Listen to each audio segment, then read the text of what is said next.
Hello, everybody, and welcome. It's Monday morning on the West Coast at 8 a.m.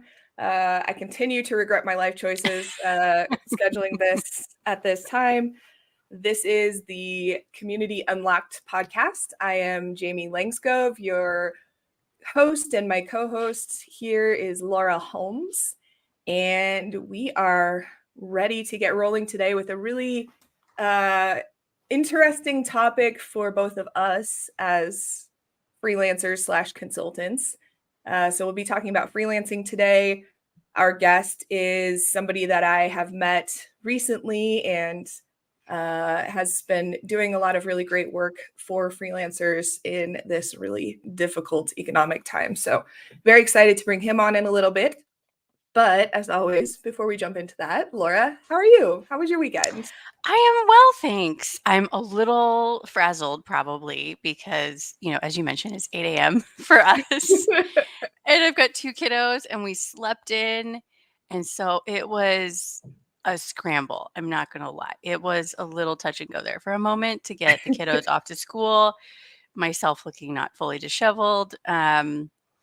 So if I'm like a little, that's the backstory, but otherwise, I'm doing well. We had a nice weekend, a slightly more social weekend than we normally have, and that we saw like a couple of different families and did quite a few different things. Oh, we went and saw the Eras Tour movie. Oh, It was so much fun. We were all dancing. It was great.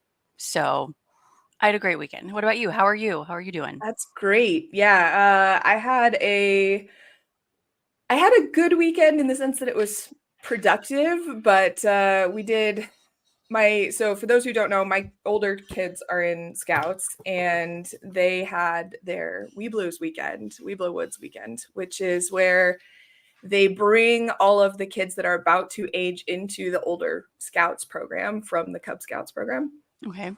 And they pretty much get to go on this cool little tour of each of the local troops to figure out like which troop do I want to move into. And each of the troops has an activity that they lead and, just trying to help them get familiar with the vibe and the girls or the boys in the troops. And so it should be a really fun, sort of engaging, relaxing weekend as opposed to ones where they're really focused on like skill building and stuff like that. Sure. Our troop has only been around for about 4 years now, and that sounds like a long time, but in the grand scheme of Scouts, it's a baby troop. Got it. Okay. And so they're still kind of working through all of their processes and their, how they plan for things and all of that. So I think that's something anybody listening to this can relate to. Like when you come into a new organization that doesn't have structure, it doesn't have a culture that aligns with the certain processes that you need to get done.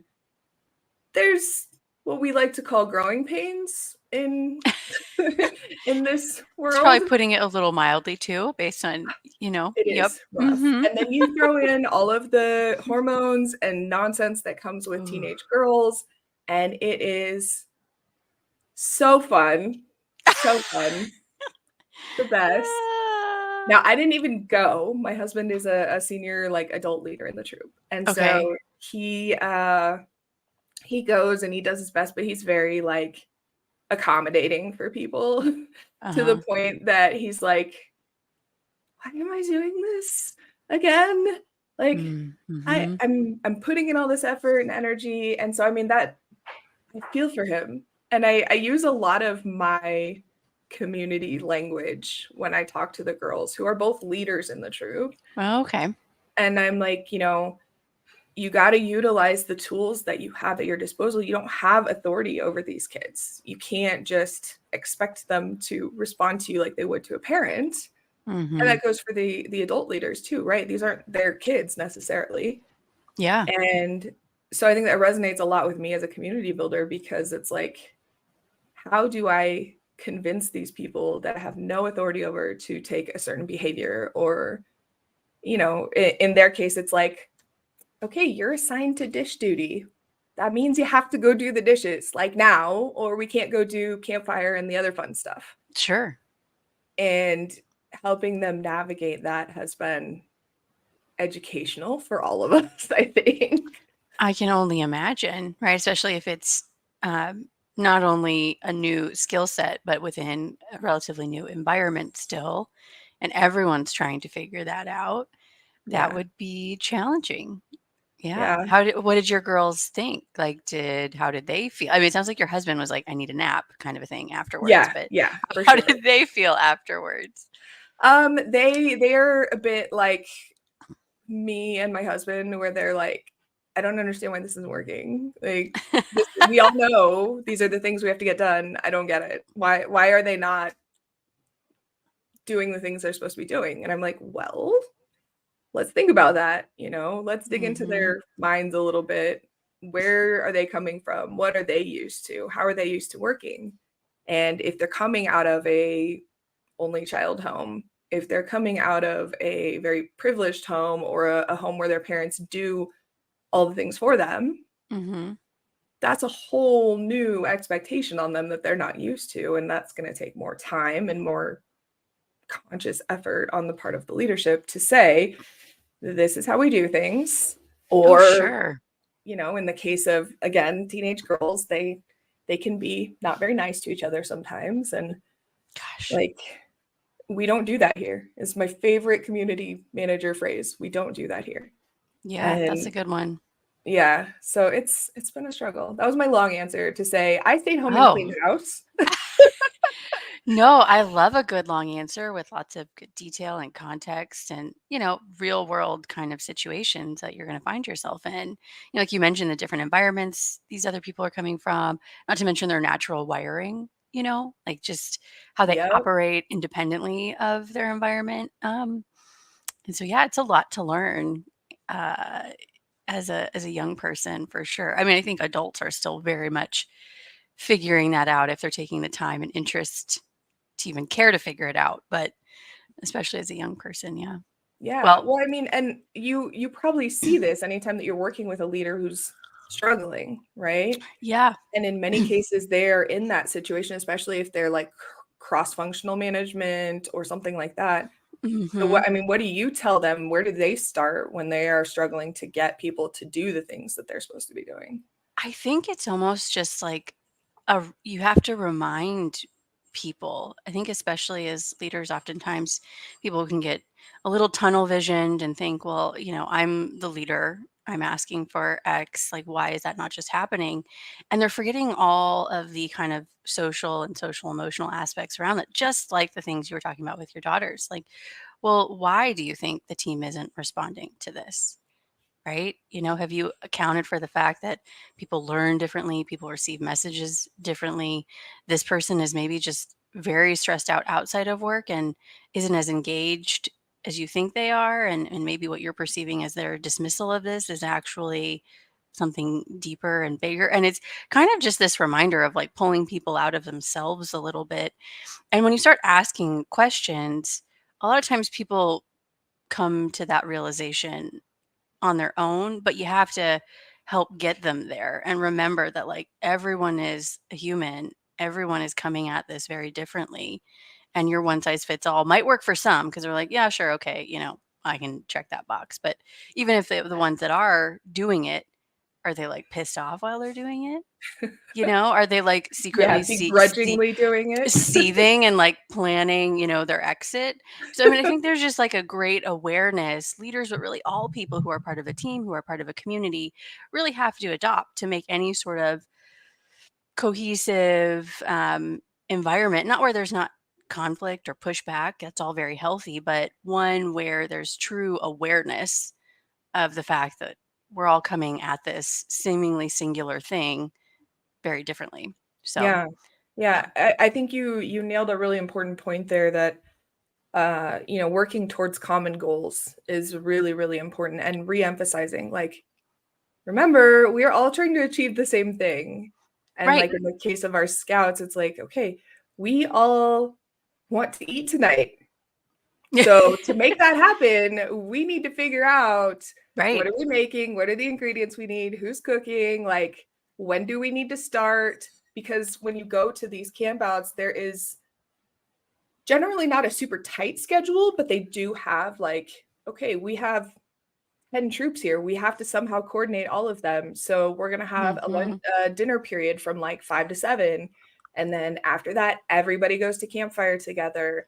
And if you're not done by 7, like we're starting without you, right? yeah, like you either yeah. don't eat or you miss campfire. Like neither one of Right. those are good outcomes. So how do we get aligned on that? So it's Right. been really interesting to kind of watch all of this play out over the last year where we've been involved in this troop, and to see actually the parents really struggle to communicate with each other and organize things. So that has been a bit wild. But to your point, the thing that people need to start with is asking questions like, how can I make this work for you? Or is there something that I'm not aware of that is creating a barrier for you? Or what can we do to make it so that we are all, again, rowing in the same direction? Exactly. I think people operate from, sorry. No, go ahead. You off. I was going to say, I think people operate from assumption a lot of the time, because you assume based on how I operate or my expectations, people are going to operate in the same or similar way. So you're coming at it just assuming. And I think questions get us out of that pattern, even if they're internal questions to ourselves. Like, why might this person have just, decided I'm not going to do the dishes. I'm going to go do something else. Like, even though we talked about them doing the dishes. Or why did this person just blow me off during this meeting? Right? Instead of being initially angry or upset, I think asking questions and trying to get at the root of what might have led to that behavior instead can be really freeing, for you as an individual, not to like just immediately get enraged, right? But to then actually come back to that individual and do something meaningful instead of oftentimes what I think can be either punitive or, defensive and for the other person. And especially if there's like a power dynamic difference, right? Oh, like if you are supervising that person, if you come at them with like you said, a punitive approach where you're like, you're not doing what you're supposed to be doing, that's a very different conversation and probably a very different outcome than if you go to them and say, hey, seems like maybe you're struggling a little bit. Like, what can we do? Is there something that I can do to help?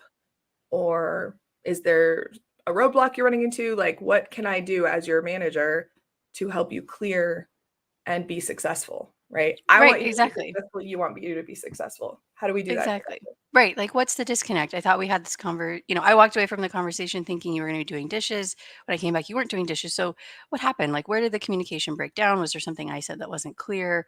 And just like the questions you were asking about, how can we do this differently? You just get a completely different reaction. It's like, I like to talk to, in the past, my teams or clients about, you can say the same thing, but how you say it will yield completely different reactions, right? Like the content of your message could be the same, right?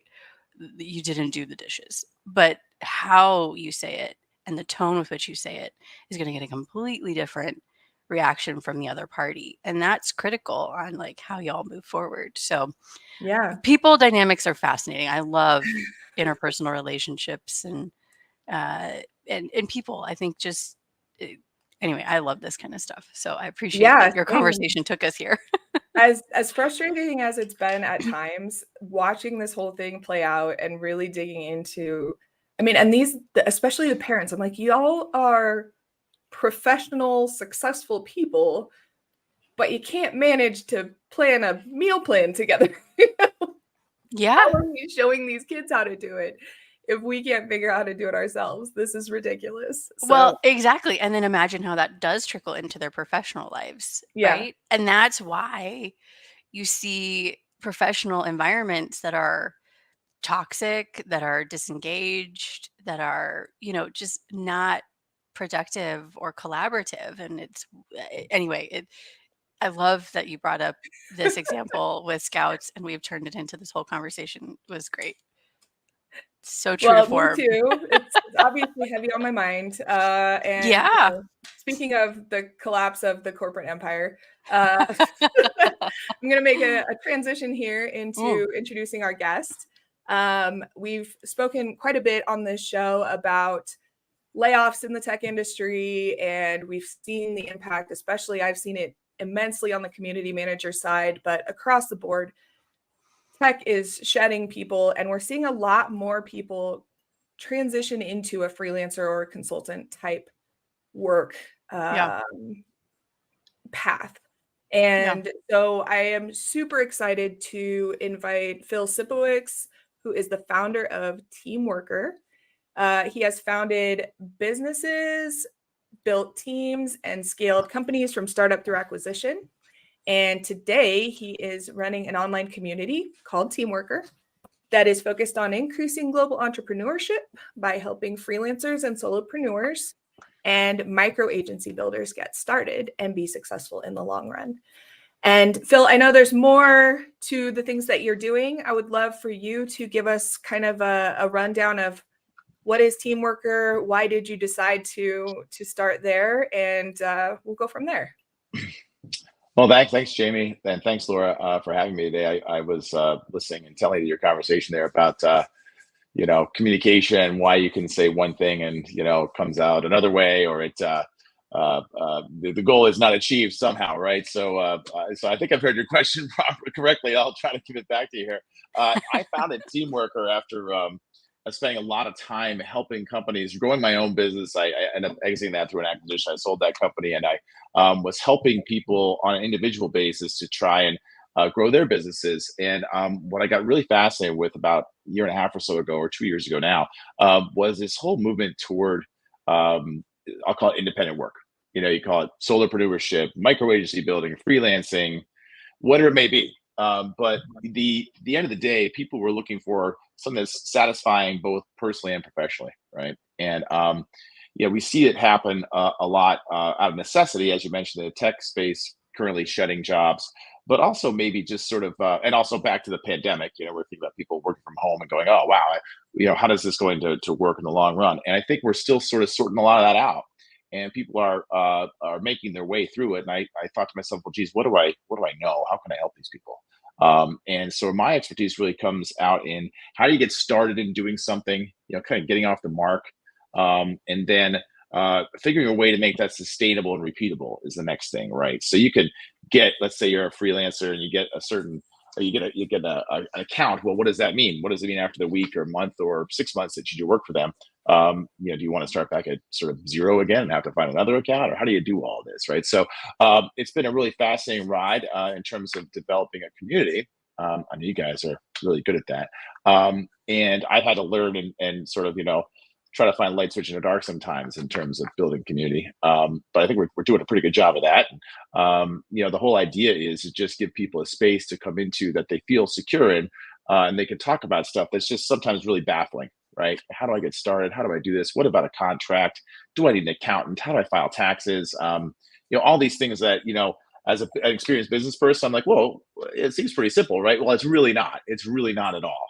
And I look back on my career and I was like, well, you had all these great advisors and people that helped you. That's why it was so simple, right? It wasn't like, oh, wow, this is really simple. It was like people said, go over there and do this, or, in some ways they're prescriptive, or they said, hey, talk to this person. They might be able to help you, right? And make deductions, things like that. So that's a long-winded way of coming around to the fascinating point you guys were raising, which was how do you tie this in with where the next steps are for people, right? You talk about kids in scouting, and or maybe you're doing coaching, consulting in businesses, and think about where does all of this go? And I think that the two things on my mind. I spend a lot of my time outside of Teamwrkr. I spend a lot of my time, and you'll see the connection to the name here. I coach teams, actually, and not necessarily business teams, but actually athletic teams.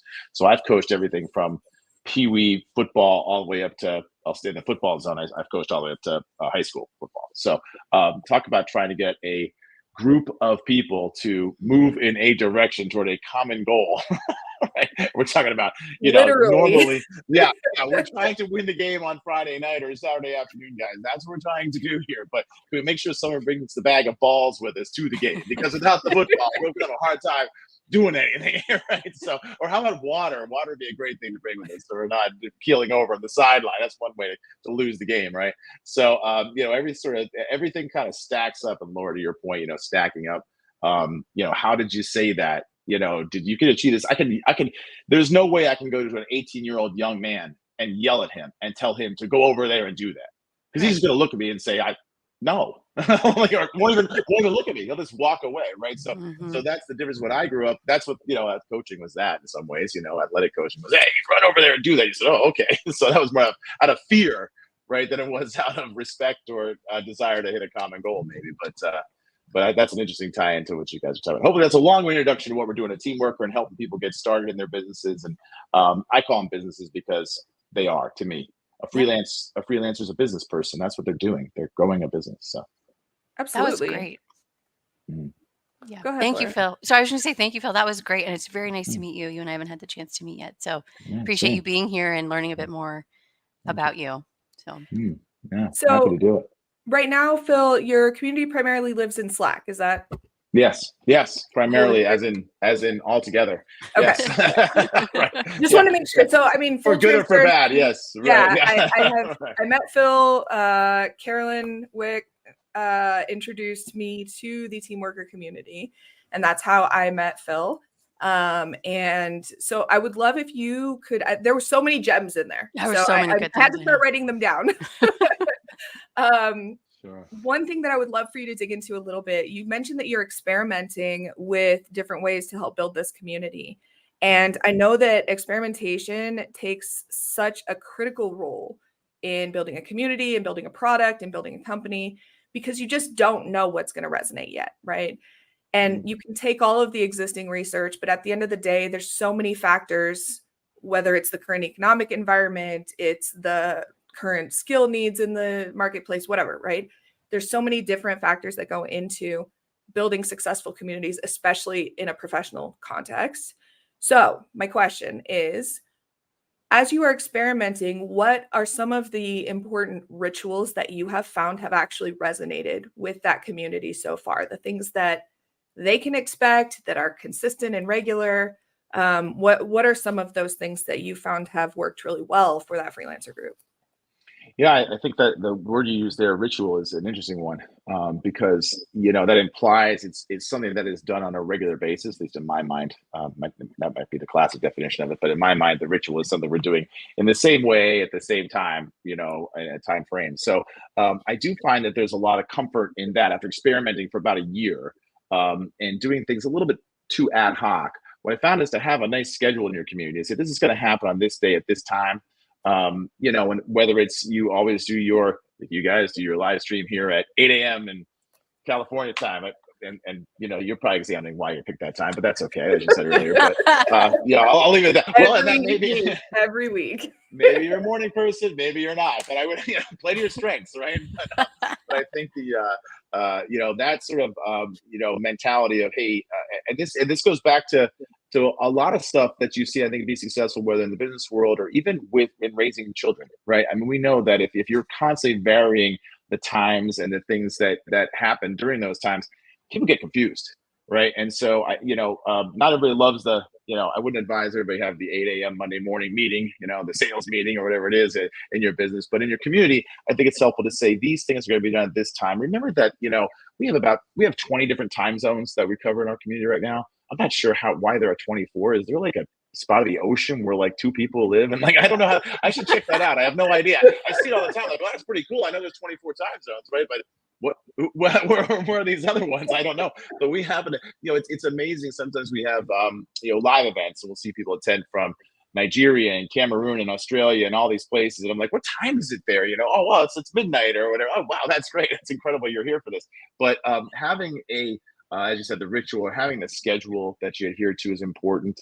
What you're doing during those times is important. I know, even communicating that, hey, there's been a change. Like I say, for this week, for example, in our community, we do not have a live event, and that's because we're getting ready for some really good ones in November. We need more time to do that, and it's just helpful to let people know. Don't be looking for that, because somebody already messaged me and said, hey, what's the live event this week? I said, no, did you see the announcement here? But they were looking for it, so that's good to know. So I think being loyal, if you will, to the ritual, making sure that people know when we're going to do stuff and what we're going to do.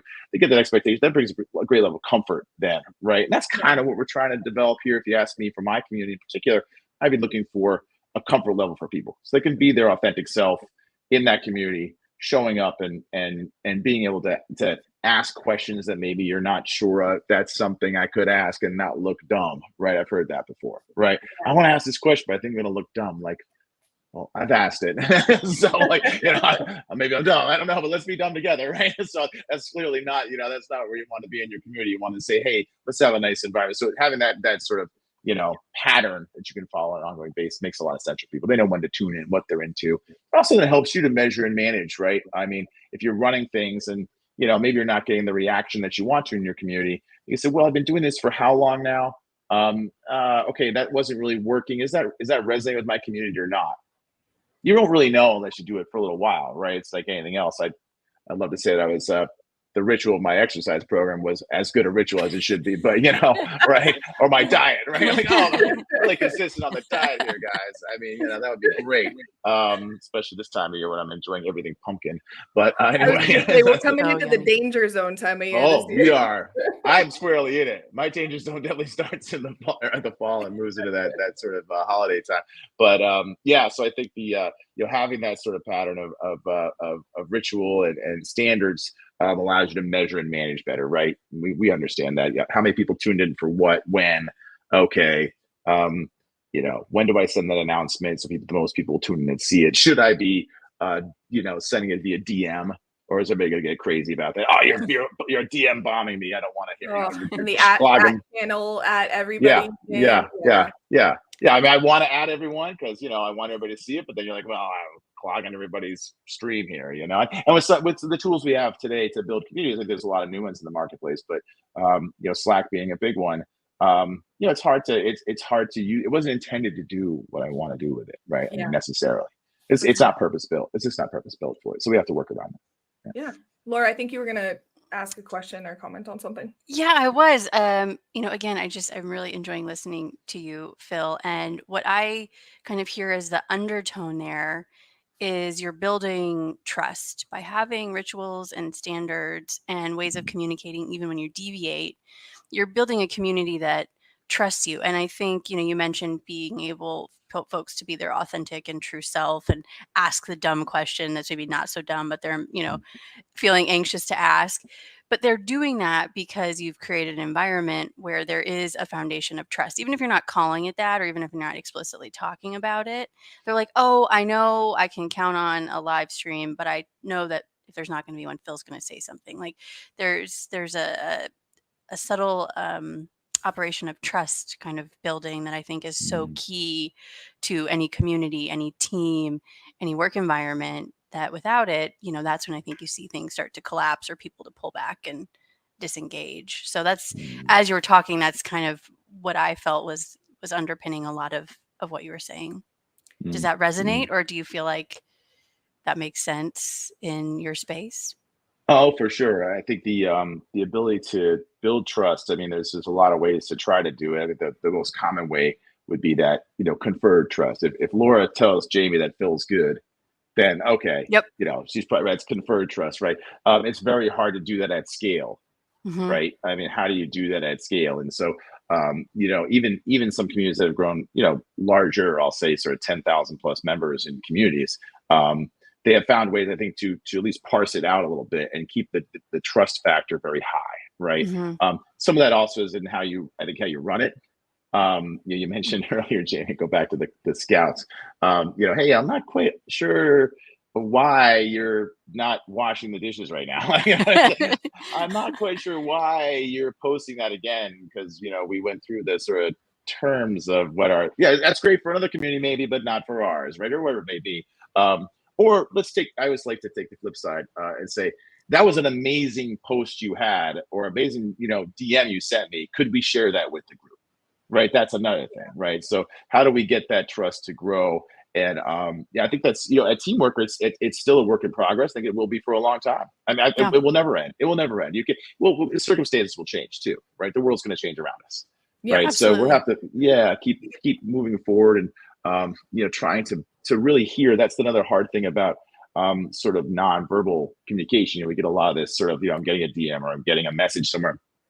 It's very hard to tease out the actual feelings behind the words, right? Absolutely. I think you have an interesting challenge, and I've seen this also in the Community Consultants Collective, where you have all of these people who have essentially competing businesses that you're trying to build trust amongst. And that is an even bigger challenge than, say, a vendor community or a community within a company or something to that extent, right? These people are directly competing with each other for work.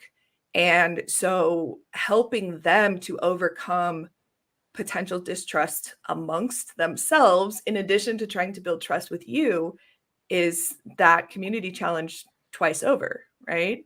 So, I mean, are there things that that you've found help with that so far? I know you're early and you're experimenting, and I've done some of that work on the founder community side where we run into the same issues as well. But what are you seeing that is actually getting people to open up a little bit more or participate more regularly or things like that? Mm, mm. Well, I think the first thing that I look for is any sort of common ground, right? I mean, I think that we all are.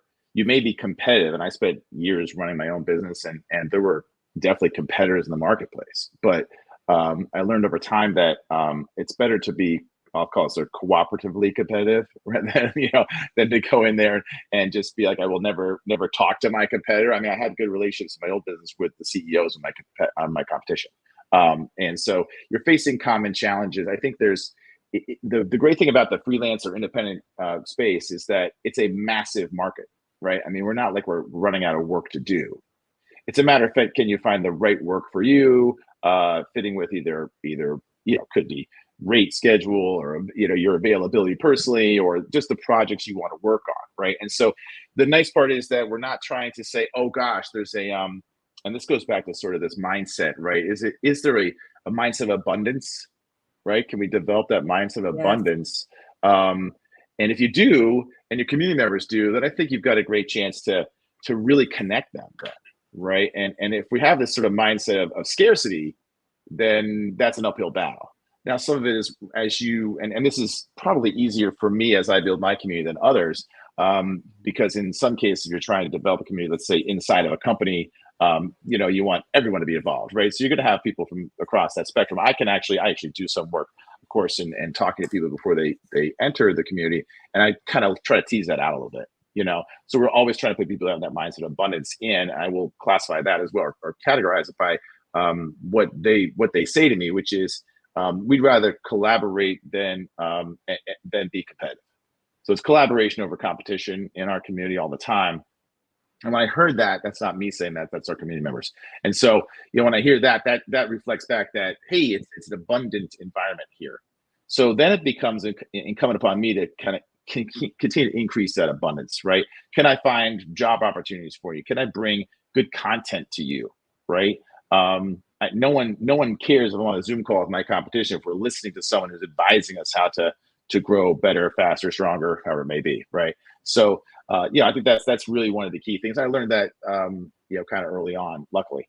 Yeah, that abundance fostering, mindset is huge. That's yeah, I mean, I'm writing that down like, oh, this needs a blog post, like.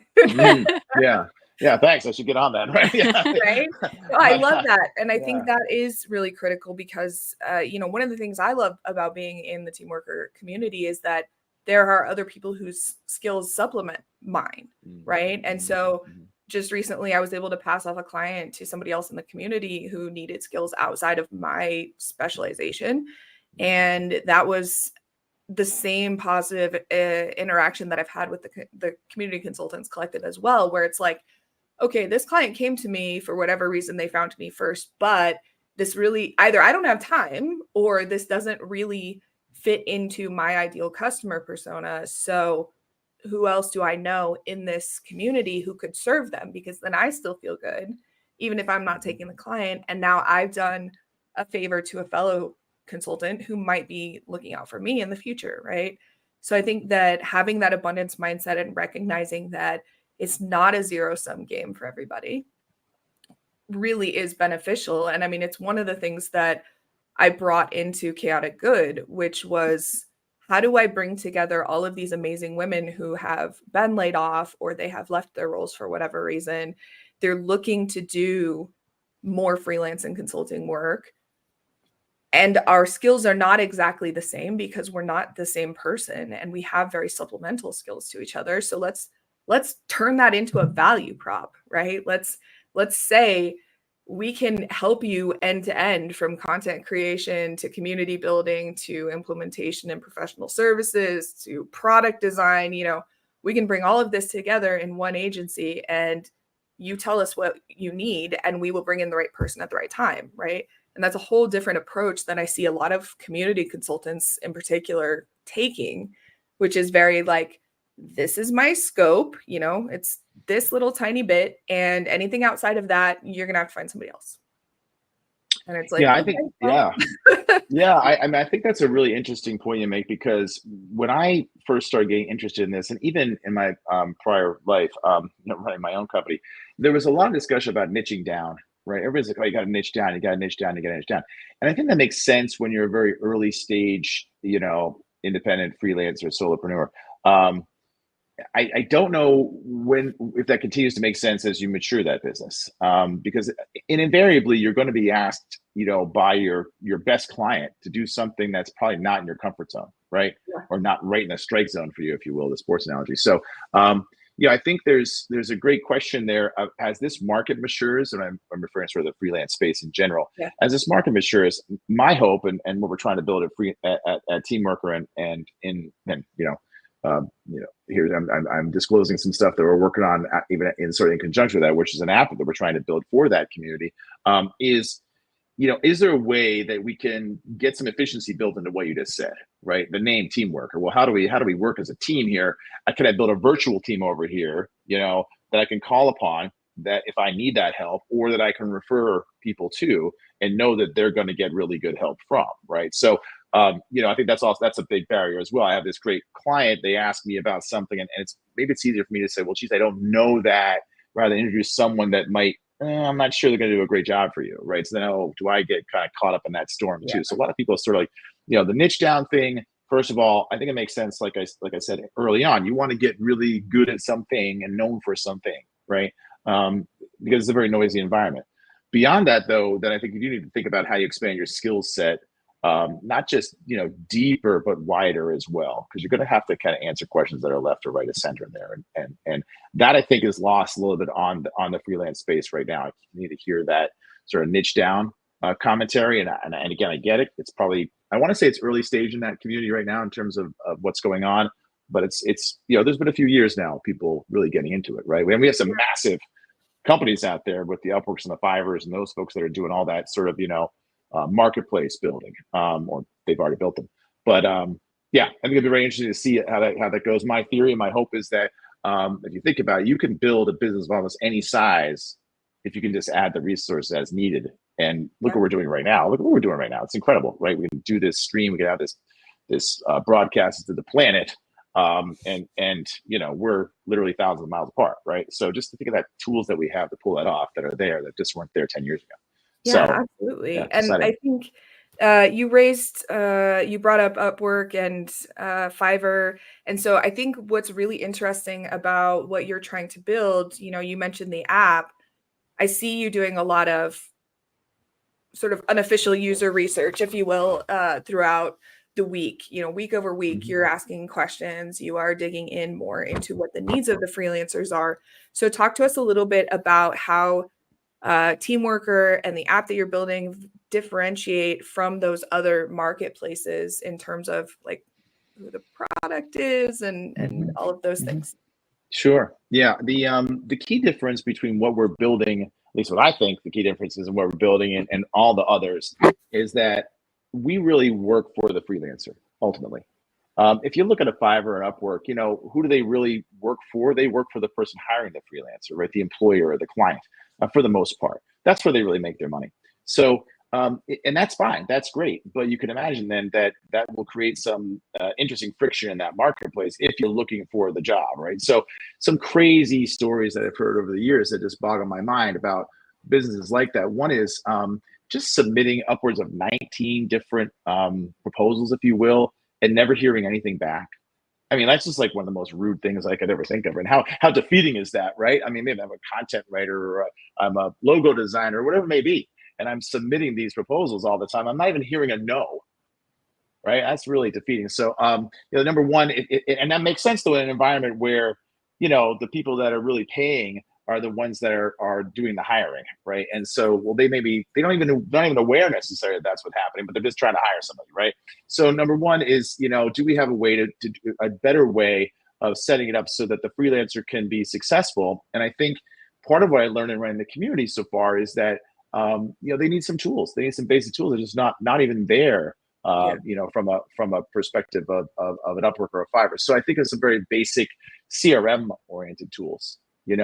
How do we make sure that I stay in touch with my customers? They know that or my clients that I just finished some work for a month or so ago. I don't want them to forget about me and have to go back and just rebid a job, right? And that's really what Upwork and Fiverr create, is this bidding process. Well, you'll never win that, right? Who can win that? There's always probably going to be somebody a little bit cheaper or whatever, and is going to get the attention of someone. The real benefit of I think the real key to developing a solid long-term company is in that sort of relationship building that you have with accounts that continue to value your business, right? Your service. So, how do you make sure you stay in touch? And it's been an age-old question for businesses as they grow.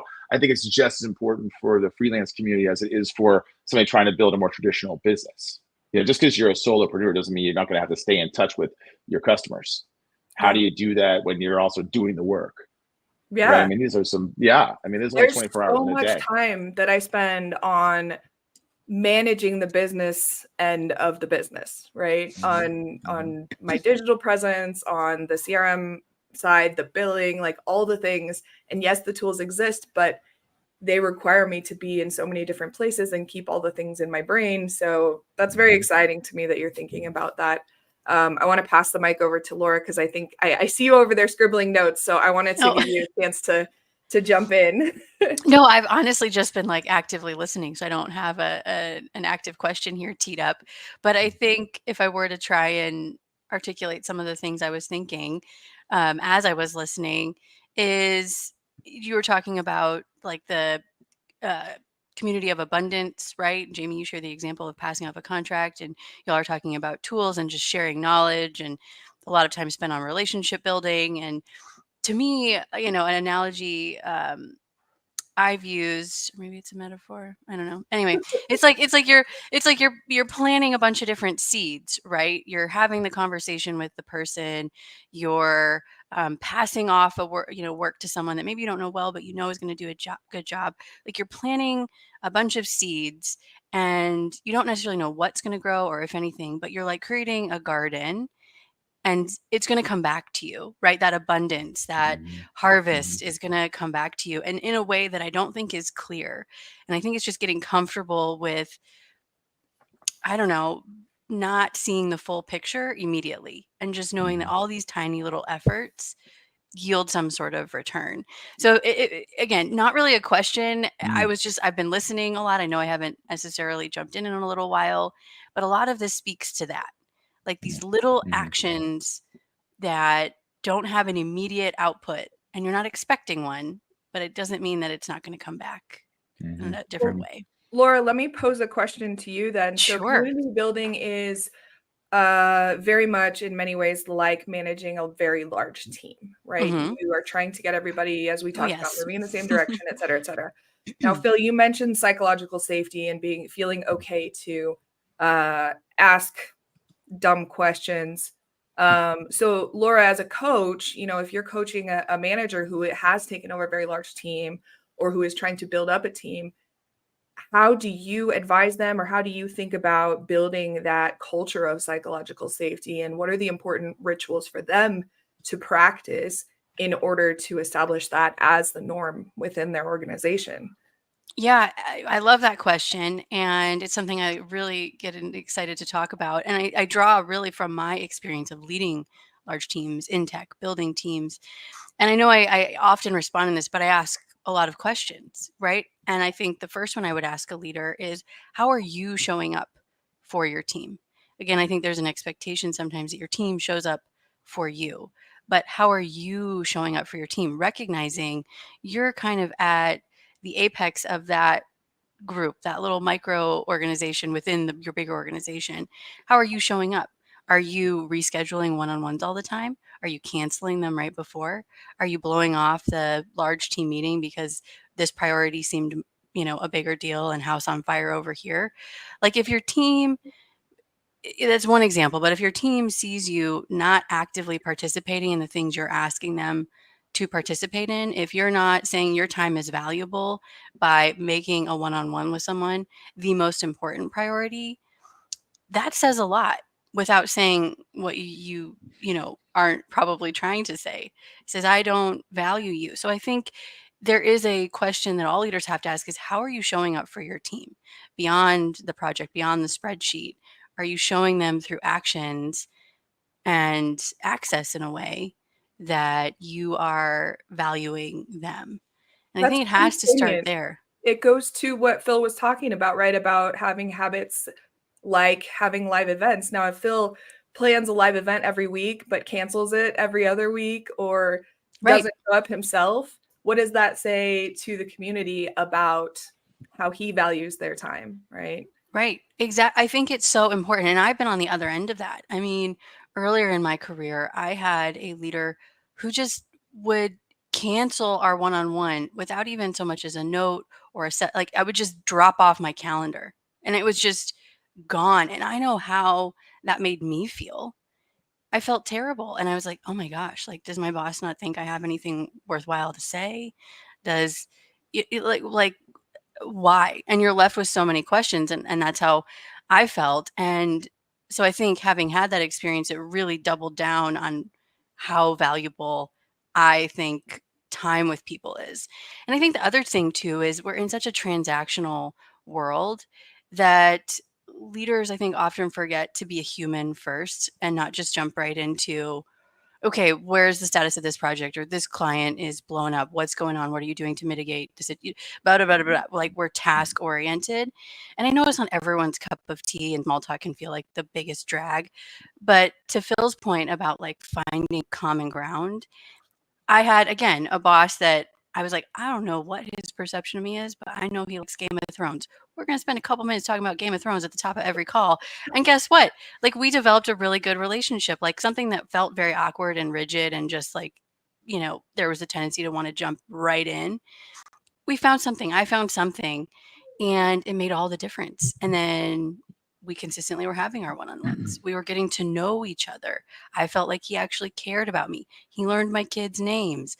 You got to make the time for that. You have to see investing time in getting to know someone just as important as the output of whatever project you're asking them to work on. So I think I've deviated a bit from your question, but I would again go back to how are you showing up? And I think all the things I've just kind of rambled about to me are all indicative of how, as a leader, you show up. And just that's step one. You have to show up and you have to show up in a meaningful way. And then everything else, the culture, the engagement, it follows. Mm-hmm. Yeah, I would just tag on to that, Laura. In my experience, and I just finished listening to a book. It's weird to say, but I do a lot of I say read a book, but I've been doing a lot of audiobook stuff recently. It still totally counts, Phil. Don't. Yeah, thank you. Well, yeah, I'm not proud. I mean, I would never be like, oh, I read the book. I don't need to see the movie. No, still totally counts. Okay, I have not had time to sit down and actually read a physical book in many years, but Audible is a lifesaver. So carry on. Oh yeah, it's incredible, and especially when you can kind of go, if you can work your way up. And I had to do this, like, you don't have to do it, but I was like, I can listen to this at 1.2x or 1.3x, and now it's really moving. Well, and it depends on the pace of the speaker too. But I will say, I just finished reading a book called Nonviolent Communication, and if you have never read this book, I would put it on the books to read. I mean, if you're whatever you're doing, whether it can apply to personal relationships, professional relationships, community building, it doesn't really matter what you're into. I mean, Cub leadership, Cub Scout leadership, whatever it may be, Scout leadership, football coaching, anything. Because I'm blanking the gentleman's name. He is a very well known. He wrote this. He developed this whole framework around how do we communicate in a way, not just with others, but with yourself. I'm going to say nonviolent, like it's like we're all sort of like in this mode of either guilt, shame, embarrassment, blah, blah, blah. We talk about asking the dumb question, right? And well, there's no dumb question. Well, that's easy to say. That's rhetoric, right? But the real answer is, how do we make sure that, as you said, Laura, showing up each day in your community as a manager, whatever it is, to make sure that people feel that. And so, I recommend this book. It's fantastic. I won't give away the plot of it, but that's one of the aspects. It's just, how do we think about where people, Laura, to your point, where people, there's something alive in people, right? And that's the author's sort of thesis. Something's alive in them, whether it be, in the moment or long term. And that's why they're behaving the way they are. So when you're doing it, I spent a lot of time in sales in my life. And, one of the biggest things I was taught was, what we're doing here is adding a lot of value in sales. We're adding a ton of value because we're not just explaining the product, we're just connecting to how it's going to help this person, right? And it is the person. And maybe we're going to help them get out of work on time so they can go to their kids' Little League game. And that's a paramount thing for some people, right? And so that, it has nothing to do with business, does? Well, it really actually does, right? There's no such thing as a business. There's people in the business, and that's it. Same thing with community. I can say I have a community, but if it's a community of one, it's not very helpful, right? So, so anyway, that's the nonviolent communication. I'd recommend that book. It's great. Oh, thank you. I'm definitely going to check that out. Okay, I'm going to share. There's a link in. Oh, wow, that turned into 2 whole comments. All right, I will share it separately after the show here, but Marshall Rosenberg looks like the author. Yes, Marshall. Yes. And check it out. I'll go read it. Maybe we'll have a little book club follow up later. I'd love to do that. I'd love to do that. That's a great book. Yeah, it's a great one for sure. If you have book club, that would be a good one for it. Very good. You can practice in the book club. You can practice some of the techniques too. It'd be great.